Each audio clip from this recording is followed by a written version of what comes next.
Listeners, we have an excited episode with you. Today is the very own Erica Ray. Now, Erica works for AITX on the commercial leasing side. She is not only an amazing person, but she's a true railroader with a plethora of experience across railroads, leasing companies, you name it, she's done it. But I gotta hear, I heard on the grapevine, you guys used to work together at the railroad? Is this true? Ish, right? Like we worked at the same railroad, but our paths didn't cross.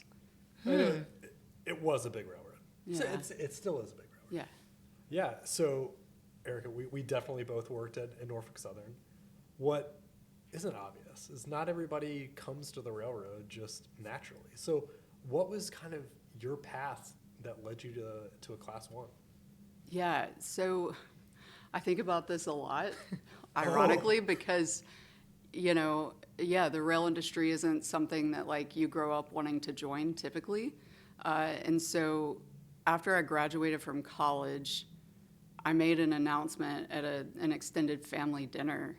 I was like, okay, now I did what you guys wanted me to do. I got a degree, but now I'm going to do what I want to do, and I'm going to be a stand-up comedian.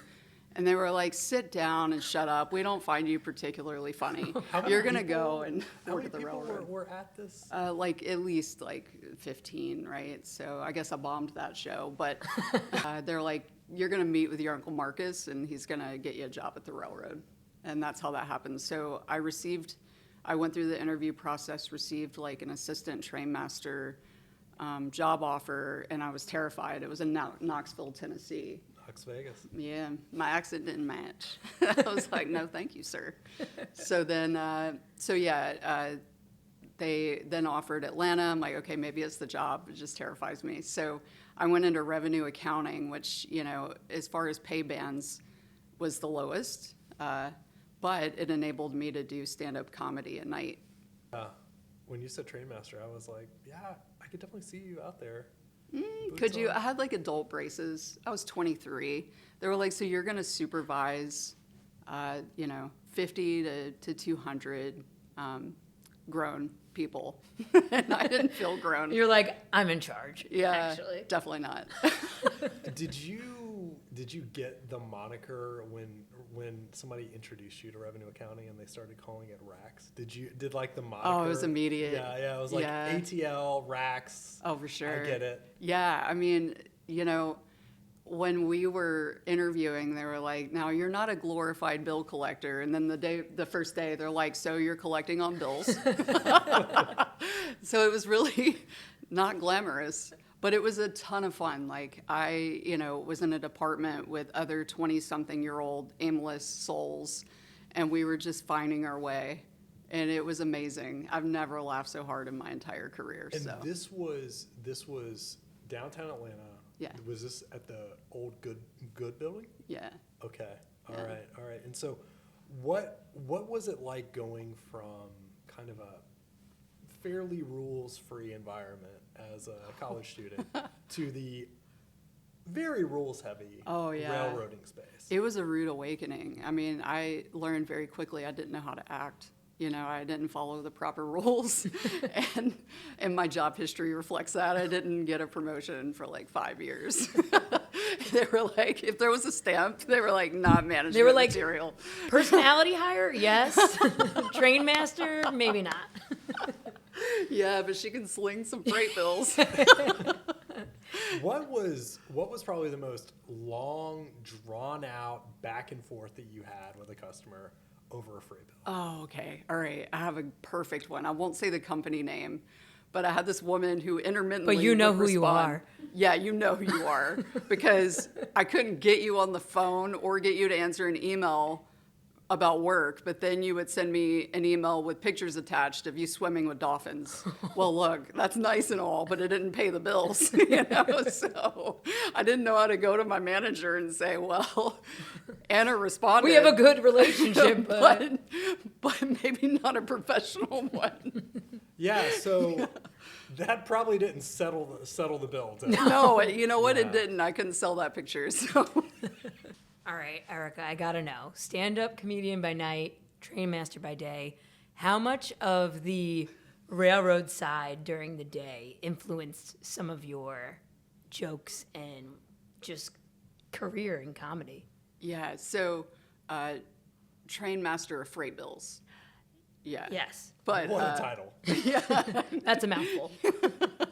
no, because I didn't take the train master position. But yeah, being in an office with 20-something-year-olds was hilarious. So we would dole out nicknames to people like freight train. I mean, we all have one of those, like in Yep. every office, just harried, anxious. Yeah. It influenced it heavily, I would say. And also, it like one helped the other. I would run jokes by my coworkers, and then they also attended shows. It was great. It was like a really great that's awesome. experience. Yeah. So I would joke about them in front of them, and then joke about them again in front of them with other people. So, Erica, you're 23, you're working in billing. When did you actually know, or what was the moment for you where you're like, this is my lifelong career? I'm really going to be doing this on the railroad side. Oh, I like never had that moment. Really? Yeah. Yeah. I mean, I always sought skills, like new skills, new Yeah. opportunities. And so if I identified a gap, then I would seek out a job that would help me address that deficiency. And so, Norfolk Southern's a big place, and it felt like with each department, it was a different company, right? Yeah. And then when I felt like I stopped growing there is when I sought external opportunities, and it's just kind of gone on from there. I wouldn't say that there was ever a moment where I was just locked into rail. It's something that I know the most now, Yeah. for better or worse. But yeah, I never had that moment. What was kind of the arc of your trajectory at Norfolk Southern, right? So you started out in RACS. Where did it go from there? Yeah, so I started out in RACS, and then I went into engineering on the Positive Train Control project. Oh, wow. I started in engineering around, 2011, 2012. Okay. And there was a federal mandate, so it was very important to complete work in a timely manner. Yeah. Because there was a steep penalty levied to Class 1 railroads otherwise, which, by the way, I mean, it was extended because it had to be interoperable, and it was a massive system to put into place. It was very successful, and it launched, technology from which other technologies now exist. So, it's made the industry safer. But I spent 4 years there, I'll say, 4 years. And then I went into sales and marketing as an account manager.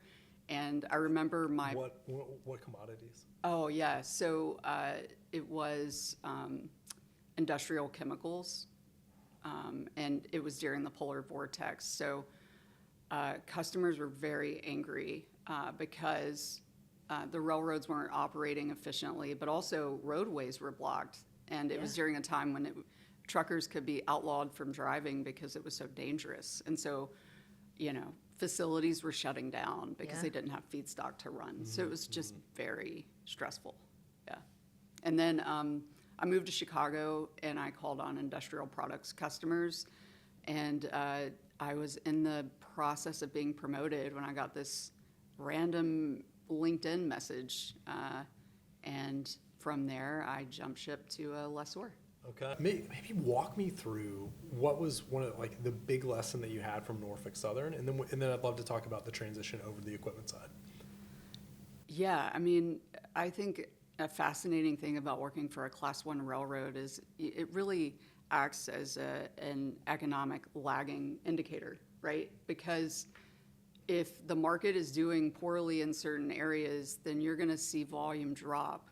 And so you kind of have a heads up before a lot of other people because you touch just about every sector in the market, whereas other people drill down into just one. Yeah. So they don't really understand how certain industries feed others, how one could be up while another's down, what's driving that. It gave me an appreciation for understanding macroeconomics. Yeah. That holistic view. So, and then the transition over to AITX, before you left to Class 1, did you know much about equipment leasing? I knew nothing. So They were like, so here's a rail car. I'm like, nice. So it's funny, You're right? like, There tell are me more. 1.65 million rail cars in North America that you Yeah. absolutely have to have one of them to move something from point A to point Right. B. But I don't think the going public thinks about them very often. No, definitely not. And so what really encouraged you to say, oh yeah, equipment leasing sounds fun? What encouraged you to make that jump? And then how's the experience been so far? Yeah, I just wanted to be brave. It was very much an internal dialogue of like, hey, okay, I know a lot about Class 1s and or this particular one operates. Let's see another side of the same industry. Yeah, so, it was a matter of that, and then just a learning opportunity that presented itself. And so I just wanted to see where it went. But also, I will say to anyone that the first day of working in railcar leasing, my stress was 50% what it was at a Class 1 railroad. Really? Why is Huge that? drop. Why? Why? Yeah. Because in sales and marketing at a Class 1, when the market isn't doing well, you have to have tough conversations on a daily basis. It's really draining. And when things happen, you have no control over making it better. And so all you want is to bring comfort and peace to your customers, and you have no control over it. And also, we're going to walk your rate up 4% for this Yeah. great service that you're getting. So it was trying. Okay. Yeah. So one of the things that it sounded like you carried over from Norfolk Southern was just this deep empathy of wanting to work with customers to help them basically solve problems, right? Yeah. And so a part of that led you to AITX, and it sounds like that's one of the things that you really like about working there. What is it like working at an equipment leasing company, though? It's fun. Every day is different, and especially in a market like this, you can't take anything for granted. You can't just expect customers to give you endless chances if something doesn't go right. And so it really sets the tone of bring your best self to every interaction that you can with a customer. Give them the best service that you can. Take nothing for granted, because they have many choices, and unlike a railroad who may be the only supplier to a location, there are many leasing companies of high quality, and they have other people they can work with, so you want to be their first choice. One of the things I've always found interesting about the rail industry is, right, you've got supply and demand, right, railroads and shippers, and then you've got the equipment leasing companies, which provide the vast majority of the equipment in the rail space, and then you've got kind of the other intermediaries, which are the transloaders, the brokers, right, the terminal operators that kind of make the operations really, really happen. As you've navigated around the world and talked to a ton of people, what have you learned from some of your customers, some shippers, now that you're in the equipment leasing space that was different than maybe what you got when you were working at the railroad? There's some hardcore negotiating now. It's not like, here's your rate. Have a good day. No, you have to defend it. So, there was that. But, I think when you work at a Class 1 railroad and you go to a conference, you're sought out by customers. What are they seeking you out for? Oh, probably for a better rate. I mean, I thought there was no obviously. negotiation. Yeah, I mean, they want to entrench themselves, but also, I mean, there's other things, maybe projects they want to talk to you about or whatnot, but when you work at a lessor, you are always the hunter, People aren't hunting and seeking you out. Like, you're going out there and you're calling them. It's not like a sit back and relax and they'll come to me type of situation. So very different. Okay. So when it sounds like one of the gaps you identified was the ability to kind of work alongside your customers to find a better solution. Yeah. And so how do you feel like you're able to do that in your current role, and what kind of makes you excited about that? Yeah, I mean, I love a good growth story like anybody else. And so, especially in a tough market, Yeah. you know, so if a customer comes to us with an opportunity that they're working on and we can model it out for them and see if it works and if we have the right cars at the right time with the right fittings delivered, to the right place, then we are helping them grow and we are effectively working beside them. We're a catalyst for growth versus a detriment. Right. And that's really important to me is being able to work alongside customers for them to reach their potential, right? And helping and doing so. It sounds like almost you guys are like an extension of the shipper in a way. Of, like you are working with them on behalf of them, trying to, provide service and ensure that, they are moving their goods most effectively. I think what's interesting is in the truckload side, I know you mentioned like, hey, in hard markets, there's many choices and they're gonna not just care about one thing, they care about the relationship side. They care about how you showed up for them in, different times. Yeah. I guess, can you walk me through an experience you've had where that was the case? I cannot. Yeah, because truck brokerage is crazy competitive. Yeah. Yeah. There's a lot of, them to choose from, and they have, especially in certain markets, they have their pickings. So it really comes back to, your relationship and like how have you showed up for them in the past? Yeah, I would say there was a startup mining company, or they were restarting.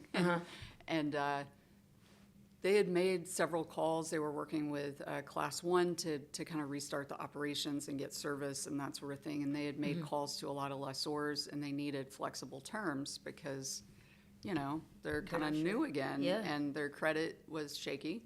And I was all about it because, I had faith in the people that I was dealing with. I saw value in their business and what they had to offer the market.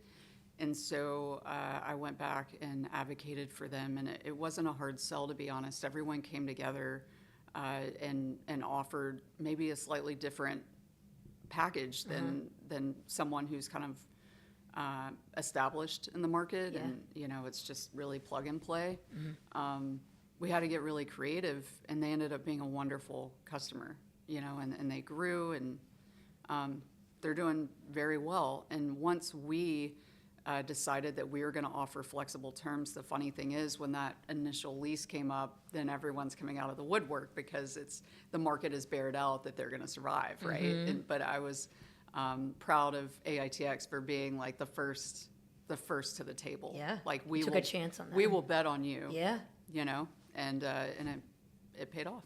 What do you feel like when you have an example, like a very clear success story of taking a gamble, going out there and like getting the opportunity, why do you feel like rail isn't overflowing with examples of that happening day in and day out? What is holding the industry back? Yeah, great question. Great question. I think about this a lot. I think that there is a gap between companies that have the trajectory to grow and industrial development departments at Class 1 railroads. So they're very much in touch with existing customers. I don't know what the outreach portion looks like for new customers or truck customers, right? Right. And so, it's engineers in that department, and I don't want to make any assumptions about engineers, but that's a certain skill set. It's not a marketing skill set. Yeah. And so based on when I was at, a Class 1 railroad, marketing and industrial development didn't work hand in hand. And so a lot of things they fly right under the radar. Yeah. And so if there was greater awareness of things that are happening, and even like with municipalities, if you work with a city that knows they're trying to attract companies to move into that city. Interesting. Right? And they select sites maybe through a Class 1 or even a short line. Yeah. If everyone's kind of working together and on the same page with the same information, it can be a very seamless process to move many loads off of truck and onto rail. So I think that if cities worked with Class 1s and short lines to help them select sites for companies that have growth trajectories and also include lessors in that process. We can all work from the same page, and playbook to help enable more opportunities to convert from truck to rail. I mean, Yeah. I've been here 20 years. I've got to devote some brain cells to it. Yeah, exactly. It's 20 years to think about it. I know. Just sitting around thinking. one of the things that I've definitely thought about, and I would be so interested to hear your take on this, right? So trucking inherently in a very constrained market is hyper competitive. Yeah. There is hunger to go out and can I just get 10 cents per mile on this shipment? You've talked about that revenue and revenue per unit just kind of comes to you, and the volume is really the only factor that you're trying to manipulate at a railroad, right? Rates are perpetually going up. Do you feel like there's a mismatch between the level of hunger within trucking versus railroading? I mean, absolutely. Okay. Absolutely. And I think it's very obvious, and the data has shown for years that we are going in the opposite direction of growth on rail. It is a huge problem. And the reason why is because, in my opinion, some railroads take it for granted the fact that business has always been good. But it is declining, and every year they have less and less business. And the problem with that is so many industries rely on the railroads performing well and growing. And so without that growth, rail car leasing, for example, is negatively impacted. And so we want them to do well. We want them to have that hunger, but that has to come from within the Class 1 railroads. Right. I mean, that was one of the theses that we had getting Telegraph going, was we believe that if we could make it easier to ship by rail, we can help the tide go higher. And so one of the things that I oftentimes think about in our trucking days, Sydney, was the incentive structure that existed at the broker level, right? I mean, if we think about it, when you took a load, you had an incentive to make things happen.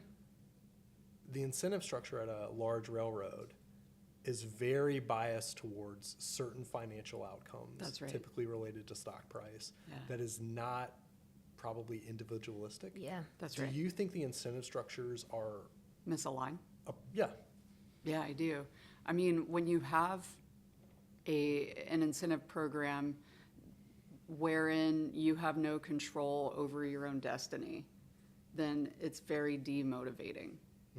So if you have an internal locus of control such that you just want to show up and do a good job, then you're going to do that regardless of that incentive structure. Yeah. But if you have an external locus of control and you really need incentives, then and I would say a large portion of your workforce is with that external locus of control, then there's a problem there.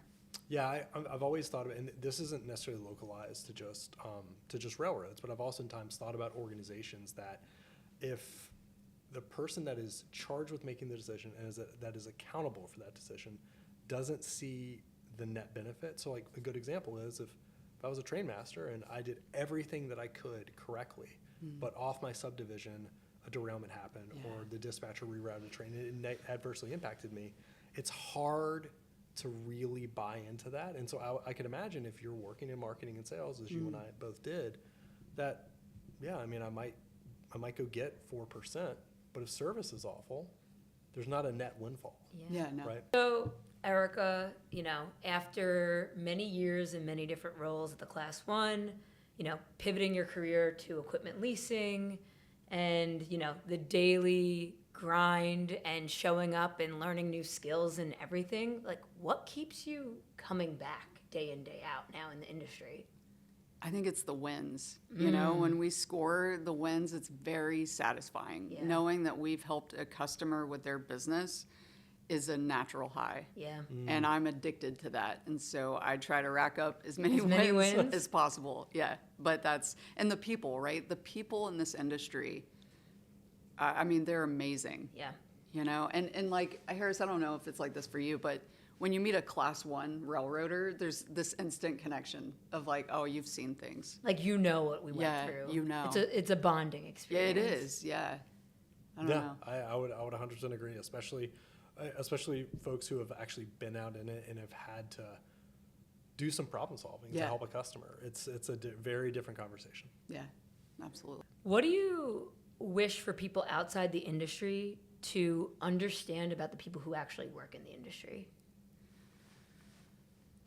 You know, the people within the industry are really knowledgeable, hard-working people. And They care. this is a complex industry. It is not plug and play most days. It's very complicated. And so even though your contact within this industry may care deeply about your issue, they may not have all the tools at their disposal to solve those issues.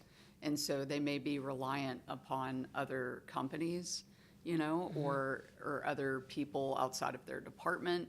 Or, I mean, it's literally an industry of moving parts, Yeah. right? And so that is very hard to manage. And a certain amount of patience is required, but also the industry, you know, has to improve as well. But I think it's a combination of both of those things that will make it easier. So you've gotten to see the industry from a handful of different perspectives.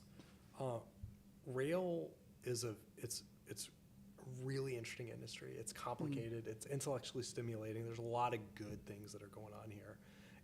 What advice would you give somebody who is considering maybe a career in rail? What would you tell them? Yeah, I mean, maybe get some self-esteem and self-respect. Kidding. No, I mean, you have to really grow some thick skin. You're going to have some tough days on the railroad, but, you know, it's a learning experience. It's really dynamic, and it seems like a dinosaur industry from the outside, but it's changing in ways that, I mean, it's unprecedented in the ways that it's changing. It's never changed so rapidly ever before. And so this is a new wave in an old industry. You're not joining the railroad of your grandfather, you know, like it's a whole new industry now, Yeah. you know, and so it's evolving so rapidly. So it's exciting, but, you know, you're probably going to cry in the shower sometimes. It sounds like Uncle Marcus would find this really, really rewarding. Let's imagine you can snap your fingers and you can change one thing about the industry. What is that going to be? Oh, man. All right, one thing. It could be two. I mean, thank you so much. Just giving you So some much. flexibility. Yeah, it works so Clearly well. everything's going great. So You don't want to change one of a the I would things say- I love about you is that you're always pushing the limit. Like, start with one? No, it's two. thing. Yeah, let's push the boundaries. Right. You know what? I would say autonomous trains. You know, I think PTC really led the charge with advancing technology, and you know, having worked with that system in its early days. You know, I mean, the technology exists for autonomous trains. Erica, thank you so much for joining us today. My pleasure. Super excited. This has been great. I hate that it wasn't a stand-up routine, but maybe I we mean, can. me too. There's But always time. There is always time, because coming up in another episode, it sounds like we're going to be talking about how to make shipping by rail and leasing rail cars that much easier. Perfect. I'm super looking forward to it. Thanks again for joining us. Yeah, thank Thanks you. again for listening.